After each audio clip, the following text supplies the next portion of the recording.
I want you to consider something that many people find quite troubling. The version of you that woke up this morning, the one with your name, your preferences, your opinions, your fears, your ambitions, how much of that is actually you?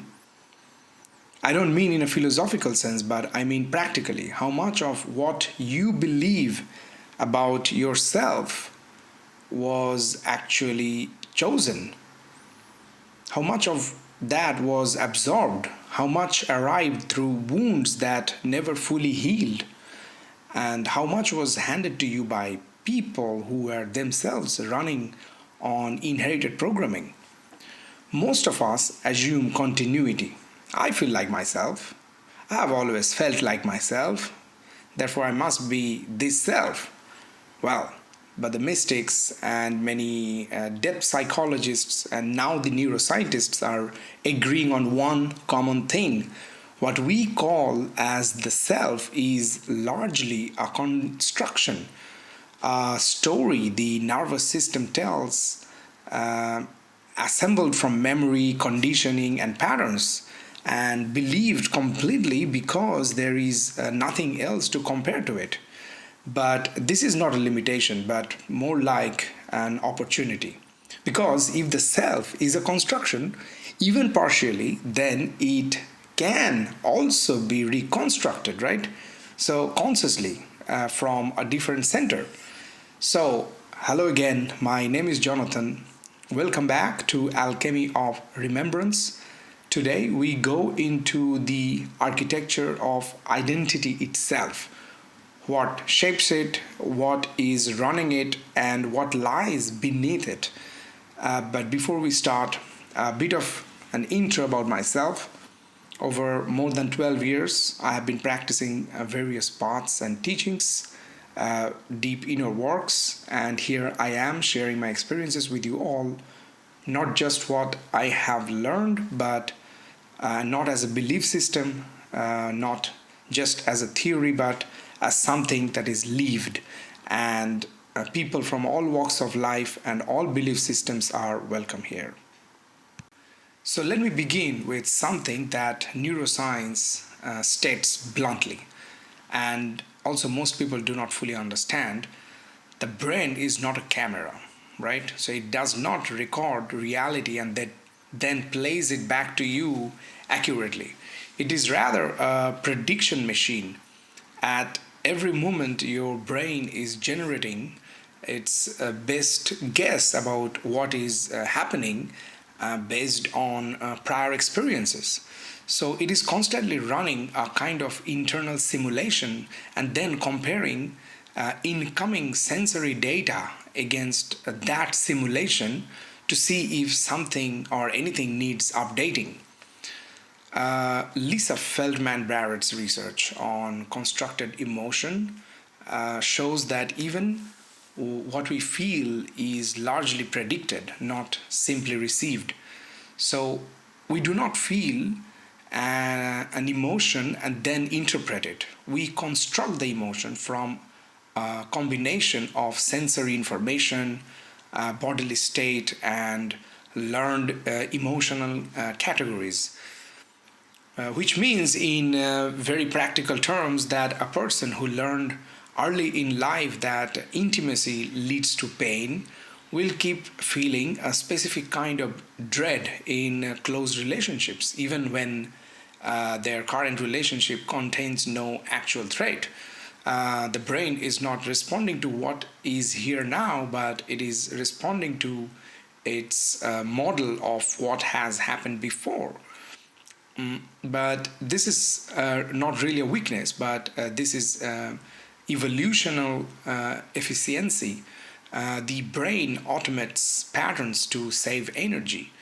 The problem is that, though, that automation, if left unchecked, it can turn into a prison. And this is where the question of identity becomes so important, because the patterns that got automated most deeply, the ones installed earliest, when we were not we were when we were most vulnerable and most dependent, those become not just habits but the self.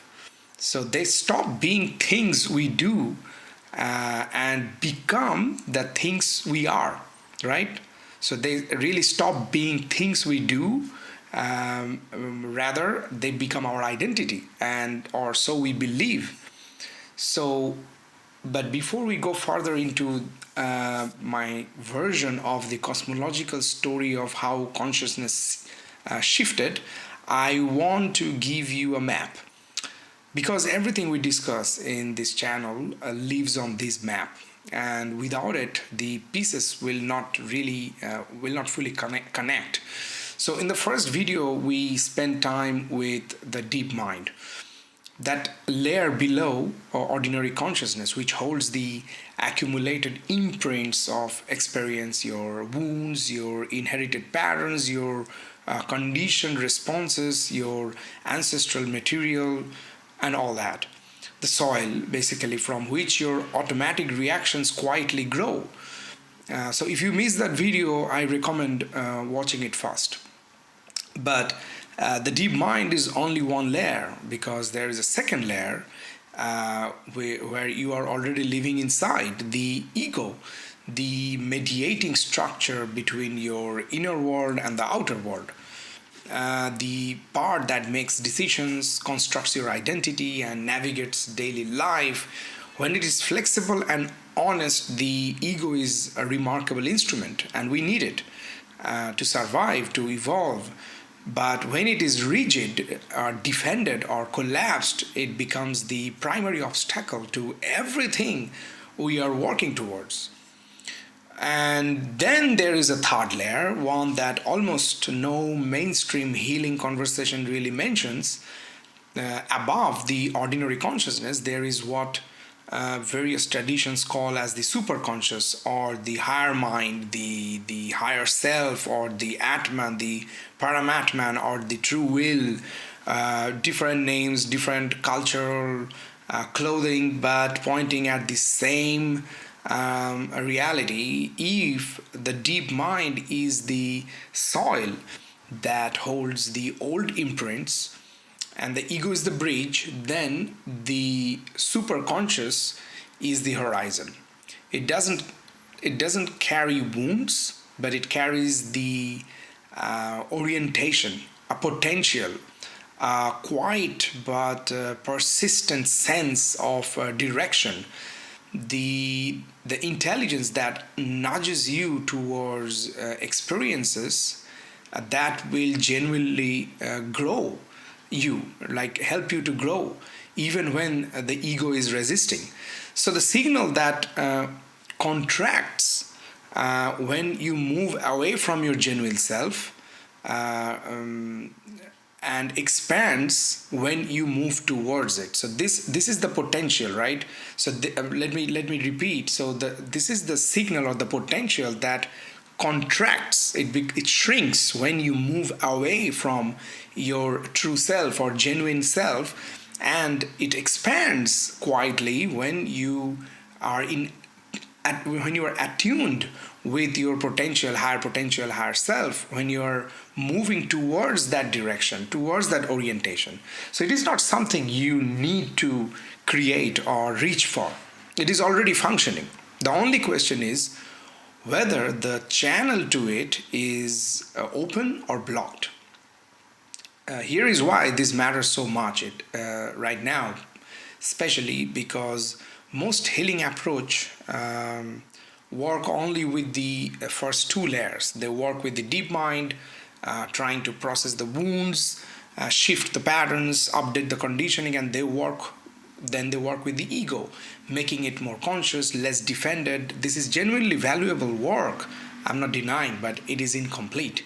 They rarely ask the deeper question, that what is the intelligence that was there before the wounding happened? What has been trying to come through all along, underneath all the noise? What is the signal the deep mind keeps drowning out? So this channel works with all the three layers simultaneously. I work with all those three layers, the deep mind, the ego, and the superconscious, as one complete system. This is my experience. many people probably will agree with it, some might disagree, but and the fall, which I'm going to talk about in a bit, is among other things is the story of what happened to our access to that third layer, that higher self, how the channel to the superconscious narrowed down, why the bridge became blocked, and why so much of genuine inner work is not the creation of something new, but basically the recovery or remembrance of what was always already there. So it's the alchemy of remembrance. All right, now I want to take this further.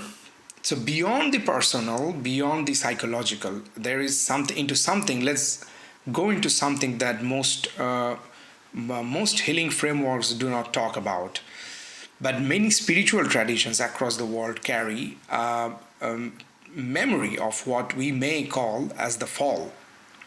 The fall means, a downfall, like that fall, right? So not the Christian version alone, but there is, but although that is the most people in the West are familiar with, but the same memory appears in the East, in the Hindu concept of, for instance, the descent into the Kali Yuga, in the Greek shift from the Golden Age to the Iron Age. In the Gnostic cosmology, there is where fracture in the divine order resulted in consciousness becoming trapped into matter. In the Sumerian text, which speak of disruption in the cosmic order, in Mesoamerican traditions, in the myths of Polynesia, in the oral histories of indigenous cultures across every continent, right? And this is remarkable because cultures that had no contact with each other are describing the same event using different languages. So what they're describing, when you strip away the cultural narrative and the symbolism, is a fundamental shift in the structure of human consciousness. Basically a descent from a higher, more integrated mode of awareness, which you may call as the 5D consciousness, and into a dense, fragmented, fearful state that most of us are experiencing today as normal.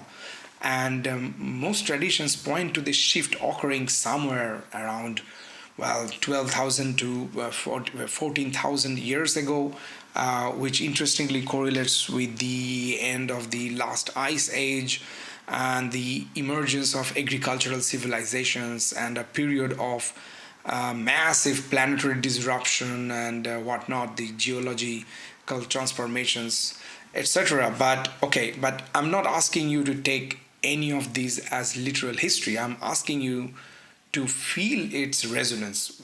Don't go with the years, how long ago it happened and all these things, but whether you read it cosmologically or psychologically or any way, the pattern that they describe is real. And something in the architecture of human consciousness shifted and forgetfulness deepened. So the inner channels that once allowed the human beings to function from a state of integration with the source and coherence with everything began to narrow down. The nervous system became easier to be fragmented. The ego, which once was a flexible tool of navigation, began hardening into a defended identity. And because human beings are not isolated individuals, but rather we are embedded in collective fields, in families, communities, lineages, cultures, this shift did not affect only individuals, right? So it shaped the collective deep mind of humanity itself. And we have been swimming in that collective field ever since. And most of us do not even know that it is there. So what does this collective deep mind actually contain? Okay. Centuries of accumulated patterns, basically shame, domination, fear of annihilation, patterns of submission and control, the internalized voices of every system that ever convinced a human being that their worth was conditional. And layered on top of all of that, what I call the false game.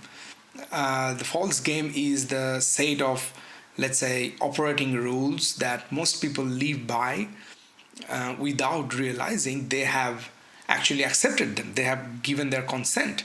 So rules like, you must earn love through performance, for instance, right? Or your value depends on your productivity, or safety requires compliance, authenticity is dangerous, or power belongs to those who control others. So these rules are not usually stated openly, but they're absorbed, right? So through families that withheld love conditionally, through educational systems that rewarded conformity and punished the deviation from it, through religious structures that placed divinity at an unreachable distance and told you that you were inherently unworthy of it. You are a sinner. Through cultural narratives that defined success as a competition, someone has to lose. So here is the crucial mechanism that makes the false game so effective. It doesn't primarily operate through force, it operates through internalization. So the child who grows up in an environment of conditional love does not simply experience restriction from outside. They absorb the restricting voice into themselves. They become their own enforcer. The controlling authority moves from the outer world into the inner world. And then the outer world no longer needs to do the work. The person does it to themselves. So psychologists call these, internalized voices as introjects. We will come to those later in this channel. And parts of the self that carry the emotional and ideological content of significant early figures like parents, teachers, religious authorities, speaking as if they were one's own thoughts. Their voices become your inner voice. Your inner thoughts, they keep on dictating your life. And how much of your inner critic is actually you?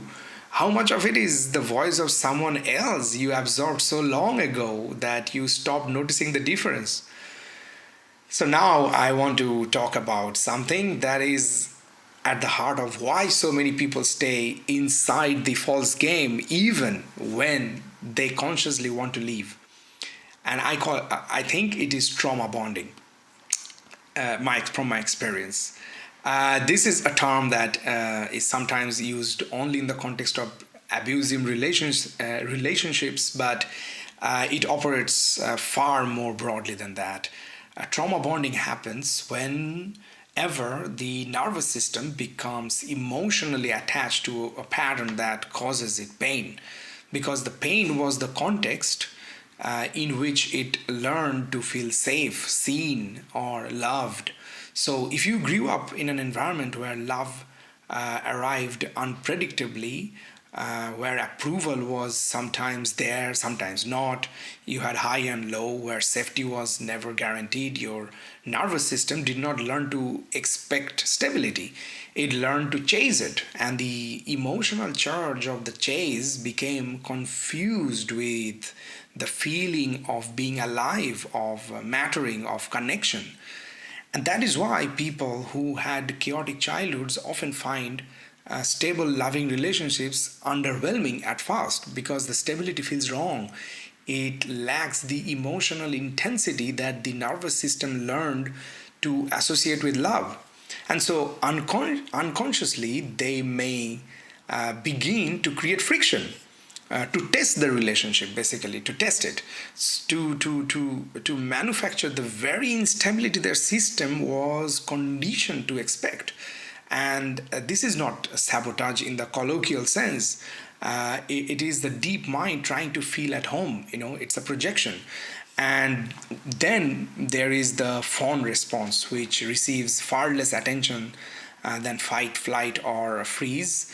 You have heard those, I suppose.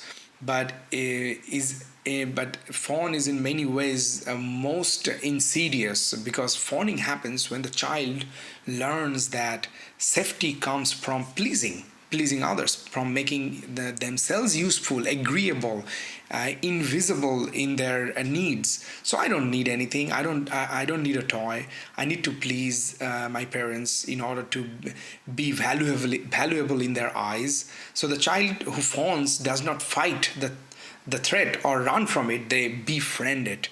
So they become hyper vigilant to the moods of others, right? So they shape themselves around what is expected, and over time this becomes their identity. The self disappears into function.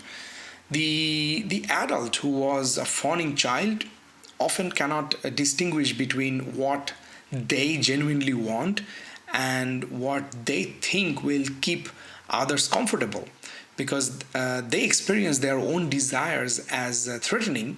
They feel guilt for having needs. They mistake their own generosity for virtue, when often it is a survival strategy that never got to retire. So this is the architecture of imprisonment, not with visible bars, not with locks, but as a self that was shaped by conditions of captivity, and then forgot the conditions were ever there.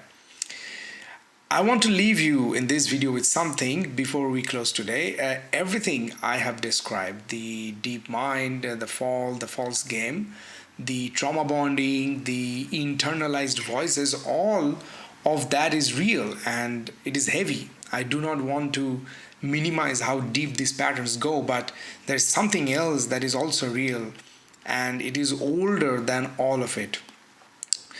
Beneath the conditioning and beneath the fear, beneath the introjects and the survival adaptations and the inherited wounds, there is a layer of you that was never touched by any of it. And different traditions, of course, point to it differently. Some may call it soul, some call it Atman, some call it the higher self. The Gnostics would call it divine spark, the fragment of the original light, the pneuma that descended into matter but was never fully extinguished by it. And here is what I think is the most important thing to understand about the path of awakening, that it is not a journey towards becoming something you are not. It is a journey of remembrance, of stripping away what was layered on top of what you already are. It's like the shells of the onion that needs to go, that needs to be scraped off.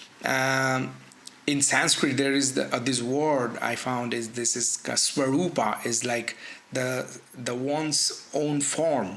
The Sufi masters speak of it as the returning to the original face.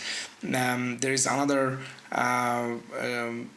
yogi, or if I may call, ascetic person, if some people probably know, Sri Aurobindo, described the entire evolutionary arc of the consciousness as involution followed by evolution. So it's like a descent into form and then a gradual recollection of what was there before the descent. So it's a gradual recollection, and you are not trying to become enlightened. You are trying to remember that you already are something the false game convinced you that you were not. The false game or the matrix, whatever you call it, and that is what I have experienced, and I'm going to talk about in this channel.